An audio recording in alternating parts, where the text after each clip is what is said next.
கிறிஸ்துவுக்குள் அன்பான தேவனுடைய பிள்ளைகளே, ஆண்டவராய் இயேசு கிறிஸ்துவின் ஏடு இணையற்ற நாமத்தில் உங்களை அன்போடு கூட நான் வாழ்த்துகிறேன், வரவேற்கிறேன். இந்த நாளிலே நம் ஆண்டவருக்கு மகிமை செலுத்தி அவரை பாடி அவரை ஸ்தோத்தரிக்கலாம்.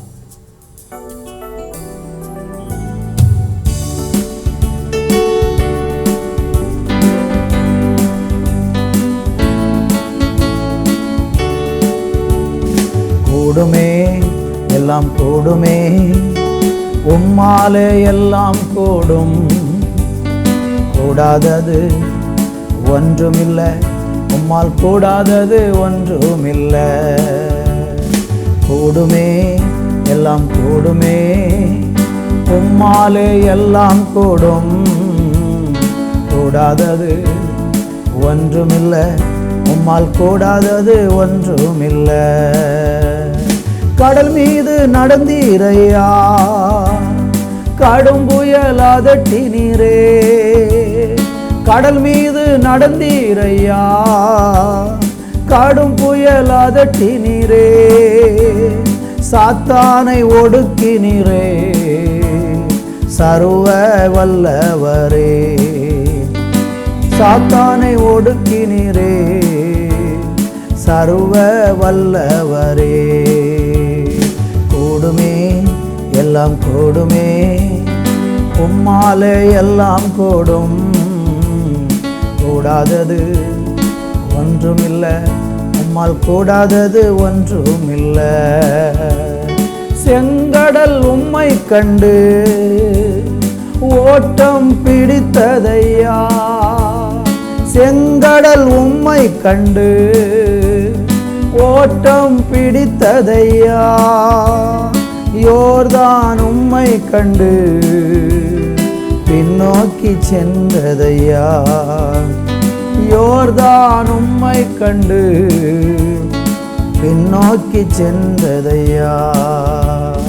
கூடுமே எல்லாம் கூடுமே, உம்மாலே எல்லாம் கூடும், கூடாதது ஒன்றுமில்லை, உம்மால் கூடாதது ஒன்றுமில்லை. வேதம் சொல்லுகிறது, தேவனால் கூடாதது ஒன்றுமில்லை. மனுஷனால் கூடாதது தேவனாலே கூடும். கர்த்தர் எல்லாவற்றையும் செய்ய வல்லவராக இருக்கிறார். அவரை போல நம்முடைய வாழ்க்கையினுடைய சூழ்நிலைகளை புரிந்து நமக்கு நன்மை செய்வதற்கு இந்த உலகத்தில் யாருமே இல்லை. இயேசு ஒருவரே நம்முடைய வாழ்க்கையின் எல்லா சூழ்நிலையிலும் நமக்கு துணையாயிருந்து உதவி செய்யக்கூடிய ஒரே தெய்வம். அந்த தெய்வத்தை இன்றைக்கு நீங்கள் விசுவாசித்து பாருங்கள். உங்கள் வாழ்க்கையில் அற்புதங்கள் நடக்கும், நன்மைகள் நடக்கும்.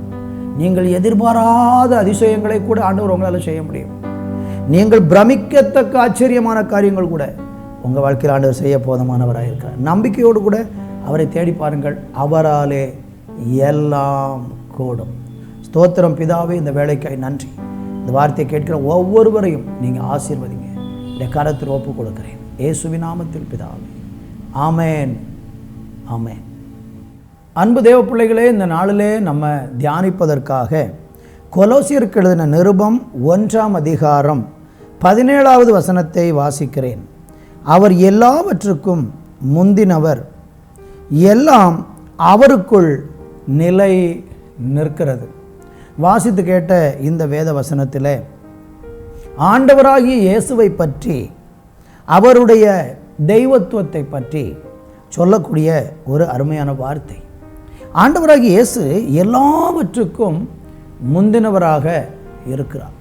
இன்றைக்கு அநேகர் நினைப்பார்கள், இயேசு இந்த உலகத்திற்கு வந்து 2000 ஆண்டுகள் தான் ஆகிறது. அதற்கு முன்பு அவர் எங்கே இருந்தார்? அவர் இந்த பூமிக்கு வந்து 2000 வருடம் தானே ஆகிறது. உலகமெல்லாம் உண்டாக்கப்பட்டு எத்தனையோ 1000 லட்சக்கணக்கான ஆண்டுகள் ஆகிறதே. அது வரைக்கும் இயேசு, அப்போ அதற்கு முன்பு யார் தெய்வமாக இருந்தார் என்கிற எண்ணங்களெல்லாம் இன்றைக்கி மனதுக்குள்ளே குழப்பமான சிந்தனைகளாக சிலருக்கு தோன்றுகிறது. ஆனால் வேத புஸ்தகத்தை முழுவதும் ஆராய்ந்து பார்க்கும்போது ஆண்டவராகிய இயேசு கிறிஸ்து படைப்பு சிருஷ்டிப்பிலேயே அவர் இருப்பதாக வேதம் சொல்லுகிறது. அவர் மூலமாகவே எல்லாம் உண்டாக்கப்பட்டது என்றுதான் வேதம் நமக்கு தெளிவாக சொல்லுகிறது. எபிரேயருக்கு எழுதின நிருபம் அதனுடைய 1ஆம் அதிகாரம் 3வது வசனம் இப்படி சொல்லுகிறது: இவர் அவருடைய மகிமையின் பிரகாசமும் அவருடைய தன்மையும் சொரூபமாயிருந்து சர்வத்தையும் தம்முடைய வல்லமையுள்ள வசனத்தினாலே தாங்குகிறவராயி தம்மாலே தாமே நம்முடைய பாவங்களை நீக்கும் சுத்திகரிப்பை உண்டு பண்ணி உன்னதத்தில் உள்ள மகத்துவமானவருடைய வலது பார்சத்தில் உட்கார்ந்தார். ஆண்டவராகிய இயேசு கிறிஸ்து சர்வத்தையும் தம்முடைய வசனத்தினாலே தாங்குகிறவராக இருக்கிறார். ஆண்டவராகிய இயேசு கிறிஸ்து எல்லாவற்றையும் உண்டாக்கின சிருஷ்டிப்பின் தேவனாக இருக்கிறார். அப்படியானால் இந்த உலகம் பார்க்கக்கூடிய இந்த மகா பெரிய உலகத்தை ஆண்டவராகிய இயேசு கிறிஸ்து படைத்திருக்கிறார். அந்த படைப்பில் இயேசு இருக்கிறார், சிருஷ்டிப்பில் இயேசு இருக்கிறார். ஆண்டவராகிய இயேசு கிறிஸ்து எல்லாவற்றையும் உண்டாக்குகிறதுல அவருக்கும் ஒரு முக்கிய பங்கு இருக்கிறது. ஆதியாகம புத்தகத்தில் நீங்கள் படித்தாலும், யோவான் சுவிசேஷம் 1ஆம் அதிகாரத்தில் நீங்கள் படித்தாலும், அங்கெல்லாம் சிருஷ்டிப்பிலே இயேசு கிறிஸ்து இருப்பதை நீங்கள் காண முடியும். அப்படியானால் நான் உங்களுக்கு ஒன்று சொல்லிக்கொள்ள விரும்புகிறேன். ஆண்டவராகிய இயேசு கிறிஸ்து சிருஷ்டிப்பிலே எல்லாவற்றிலையும் அவர் இருக்கிறதுனால ஆண்டவராகிய தேவன் இந்த நாட்களில் எல்லாம் செய்ய வல்லவராக இருக்கிறார். நம்ம கொலோசியருக்கு எழுதின நிருபத்தில் வாசிக்கும்போது ஆண்டவருடைய இயேசு கிறிஸ்துடைய தெய்வத்தன்மையை பார்க்கிறோம். அதில் 1ஆம் அதிகாரம் 15 வசனம் சொல்கிறது: அவர் அதரிசனமான தேவனுடைய தற்ஸ்வரூபமும் சர்வ சிருஷ்டிக்கும் முந்தினவருமாக இருக்கிறார் என்று நம்ம பார்க்கிறோம். எல்லாவற்றுக்கும் முதன்மையாக ஆண்டவராகிய இயேசு கிறிஸ்து இருப்பதை நாம் பார்க்கிறோம்.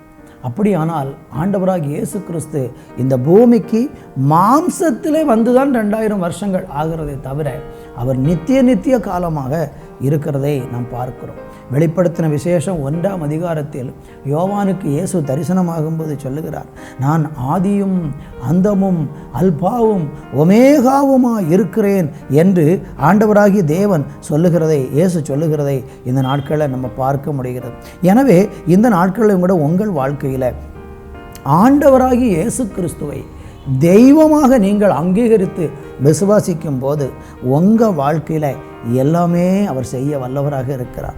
யோவான் 1:18 சொல்லுகிறது: தேவனை ஒருவனும் ஒரு காலமும் கண்டதில்லை, பிதாவின் மடியில் இருக்கிற ஒரே பேரான குமாரனே அவரை வெளிப்படுத்தினார். தேவனாக இந்த பூமிக்கு மாம்சத்தில் இறங்கி வந்தவர் இயேசு கிறிஸ்து.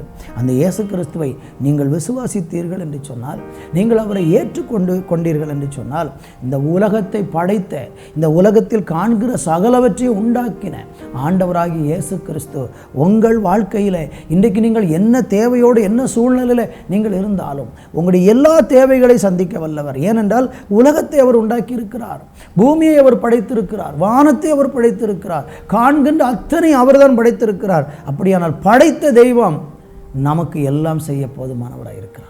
இன்றைக்கு நீங்கள் விசுவாசித்து அவரை ஏற்றுக்கொண்டவரை பின்பற்ற தீர்மானிங்க. உங்கள் வாழ்க்கையில் அவர் எல்லாம் செய்ய வல்லவர். நல்ல பிதாவே, எல்லாம் செய்ய வல்லவராகிய என் ஆண்டவராகிய இயேசு கிறிஸ்து உங்கள் பிள்ளைகள் மேலே மனமிறங்கி அவங்க வாழ்க்கையில் அற்புதங்களையும் அதிசயங்களையும் செய்து அவரை கனப்படுத்துவீராக என்று சொல்லி நான் ஜெபிக்கிறேன். இப்படி செய்கிறதற்காக நன்றி. இயேசுவின் நாமத்தில் பிதாவே, ஆமேன், ஆமேன்.